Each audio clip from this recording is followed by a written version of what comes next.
মফস্বলের পুরনো cinema hall Srinivas talkies এখন কেউ আর নামটাও মনে রাখে না। আশেপাশের মানুষ এটাকে শুধু ভূতের সিনেমা হল বলে চেনে। এক সময় এখানে সাদা কালো ছবি চলতো, তারপরে রঙিন। শহরের বাইরে থাকা সত্ত্বেও হলটির সুনাম ছিল। কিন্তু হঠাৎ একদিন ভয়ানক অগ্নিকাণ্ডে 50 জন দর্শক পুড়ে মারা যায়। তারপর থেকে কেউ সাহস করে ভেতরে ঢোকে না। 25 বছর পেরিয়ে গেছে। সিনেমা হলের ভাঙা দরজা ঝুলছে মরিচা পড়া কড়ায়। ভেতরে নেমে এসেছে অদ্ভুত নীরবতা। দিনের বেলাতেও যেন সেখানে রাতের অন্ধকার। একসময় গল্পের নায়ক সৌগত, চলচ্চিত্র ছাত্র, কলকাতা থেকে এসেছে প্রজেক্টের জন্য। তার থিসিসের বিষয় পরিত্যক্ত সিনেমা হলের ইতিহাস ও নগর লোককথা। বন্ধুরা তাকে হাজার বোঝালো, ওখানে যাস না, কিন্তু সৌগত জেদি।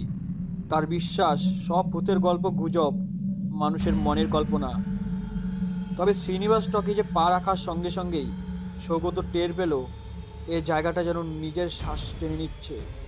পুরনো আসনের ভাঙা স্প্রিং, ধুলো জমা প্রজেক্টের নল আর ফাঁকা স্ক্রিন, যেন কোথাও থেকে তাকিয়ে আছে কেউ।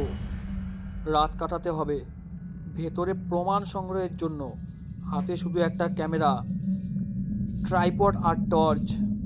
সৌগত ভাবলো সব রেকর্ড করবে, পরে বন্ধুদের দেখাবে, কিন্তু কিছুই নেই। কিন্তু সৌগত জানতো না শ্রীনিবাস টকিজের সিনেমা কখনো শেষ হয়নি।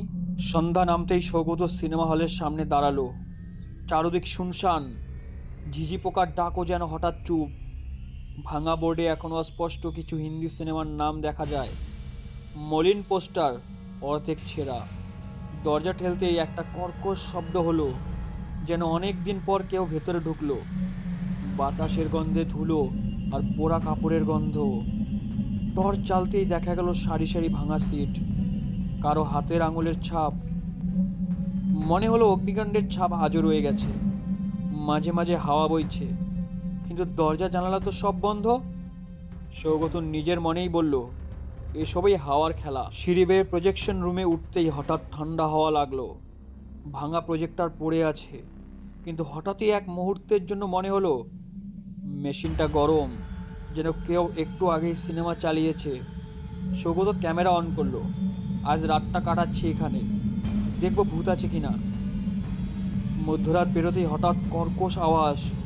প্রজেক্টর নিচ থেকেই চালু। ধুলো জমা স্ক্রিনে হঠাৎ আলোর ঝালকানি।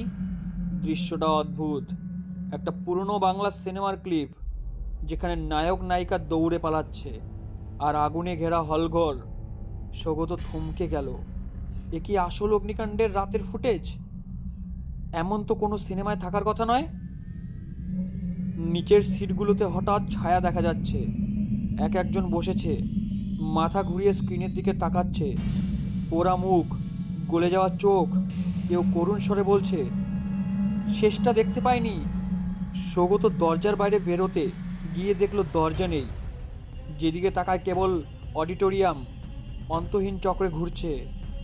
প্রজেকশন রুমে ফিরে সৌগত বুঝলো শেষ রিলটা কখনো চালানো হয়নি। সেই রাতে আগুনের মানুষগুলো মারা যাওয়ার আগে সিনেমার শেষটা দেখতে পারেনি কেউ। তাদের আত্মা আটকে আছে সিনেমা শেষ করার জন্য। কিন্তু শেষ রিল চালানো মাত্র সৌগত দেখলো স্ক্রিনে নিজের চেহারা। সে নিজেই দৌড়াচ্ছে আগুনের ভেতরে। দর্শকরা হাততালি দিচ্ছে, নায়ক এলো, এবার শেষটা হবে। রিল শেষ হতেই আগুনের শিখা সত্যি হয়ে উঠল। সৌগতের ক্যামেরা গলে গেল। সে চিৎকার করতে দেখলো পুরনো দর্শকরা মুক্তি পাচ্ছে, কিন্তু সে নিজে ফেসে যাচ্ছে সেই সিনেমার ভেতরে। ভোরবেলায় স্থানীয় কয়েকজন মজুর ভাঙা দরজার বাইরে সৌগতের জলা ব্যাগ দেখতে পেল। ভেতরে কেউ নেই, শুধু প্রজেক্টর। ভেতর থেকে আসছে হালকা হাসির শব্দ, যেন নতুন কোনো সিনেমার ট্রেলার চলছে। আজও শ্রীনিবাস টকিজের রাতের বেলায় আলো জ্বলে। কেউ কাছে গেলেই শুনতে পায় পুরনো প্রজেক্টরের গুঞ্জন। লোকমুখে শোনা যায়, যেই ভেতরে ঢোকে সেই হয় সিনেমার নতুন চরিত্র। আর সৌগত, কেউ জানে না সে কোথায়। তবে সিনেমার স্ক্রিনে নাকি মাঝে মাঝে দেখা যায় এক তরুণকে, যে বারবার ক্যামেরার দিকে তাকিয়ে সাহায্য চাইছে।